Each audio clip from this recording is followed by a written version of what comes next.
ពីថ្ងៃទី21ខែមិថុនា Facebook បានបញ្ចេញ challenge មើល30ម៉ឺននាក់ដើម្បីមានឱកាស unlock content monetization ប៉ុន្តែដល់ពេលនេះហេតុអ្វីអ្នកខ្លះ3សែនអ្នកមើល30ម៉ឺននាក់តែ tool នៅតែមិនទាន់បើកបងប្អូនជាច្រើនបានខំផលិតវីដេអូ3សែនអ្នកមើល30ម៉ឺននាក់ប៉ុន្តែពេលចូលមើល monetization វិញបែរជាឃើញស្ថានភាពត្រឡប់ទៅធម្មតាហើយចាប់ផ្ដើមនិយាយថា Facebook បោកប្រាស់ឬ challenge នេះមិនពិតតែការពិតមិនមែនបែបនោះទេសូមមើលសារផ្លូវការរបស់ Facebook បានសរសេរយ៉ាងច្បាស់ថា We will now review your content to verify that it meets our policies and get back to you before the end of August មានន័យថាបន្ទាប់ពីអ្នកសម្រេចបាន300,000 views ប្រព័ន្ធមិនមែនបើក tool ភ្លាមៗទេ Facebook នឹងពិនិត្យគុណភាព content និងការអនុលោមតាមគោលការណ៍សិនហើយនឹងជូនដំណឹងមកវិញនៅពេលការពិនិត្យរួចរាល់ដូច្នេះបើ account របស់អ្នកបង្ហាញថ្ងៃ10 August ឬថ្ងៃផ្សេងដែលប្រព័ន្ធកំណត់សូមរងចាំឲ្យដល់ថ្ងៃនោះសិនកុំប្រញាប់ជឿពាក្យចចាមអារាមថា Facebook បោកប្រាស់ឬ challenge មិនដំណើរការ3សែនអ្នកមើល30ម៉ឺននាក់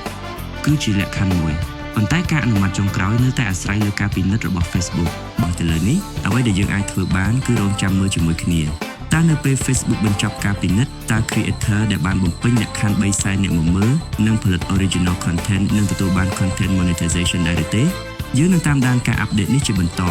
ហើយនាំយកព័ត៌មានពិតមកជម្រាបបងប្អូនភ្លាមៗនៅពេលមានលទ្ធផលបើនៅពេលការពិនិត្យបញ្ចប់ហើយ creator ដែលបានបំពេញលក្ខខណ្ឌនៅតែមិនទទួលបានមុខងារ CM នោះវានឹងក្លាយជាប្រធានបទដែលអ្នកបង្កើតមាតិកាជាច្រើនចង់ដឹងនិងពិភាក្សាយ៉ាងខ្លាំងដូច្នេះសូមកុំភ្លេចចុច like និង follow កណ្ដាល support គឺជាទំព័រចែករំលែកចំណេះដឹងអំពី Facebook Meta និងបច្ចេកវិទ្យា Digital ជាភាសាខ្មែររបស់យើងផ្ដោតលើចែករំលែកវីដេអូមេរៀនល្អៗចំណេះដឹងអំពីការរកប្រាក់ពី Facebook និង Creator Monetization បកប្រែនិងបញ្ចូលមុខងារថ្មីៗរបស់ Meta ជាភាសាខ្មែរ Update ព័ត៌មាននិងគោលការណ៍ថ្មីៗពី Meta គន្លឹះសុវត្ថិភាពនិងការពារគណនី Facebook ចំណេះដឹងសម្រាប់ Creator Business និងអ្នកប្រើប្រាស់ទូទៅ AI tool និងបច្ចេកវិទ្យាថ្មីៗគោលបំណងរបស់យើងគឺនាំយកចំណេះដឹង Digital ដែលមានគុណភាពមកចែករំលែកជាភាសាខ្មែរដើម្បីជួយឲ្យអ្នកប្រើប្រាស់នៅកម្ពុជារៀនប្រើប្រាស់និងអភិវឌ្ឍខ្លួនក្នុងពិភព Digital ប្រកបដោយទំនុកចិត្ត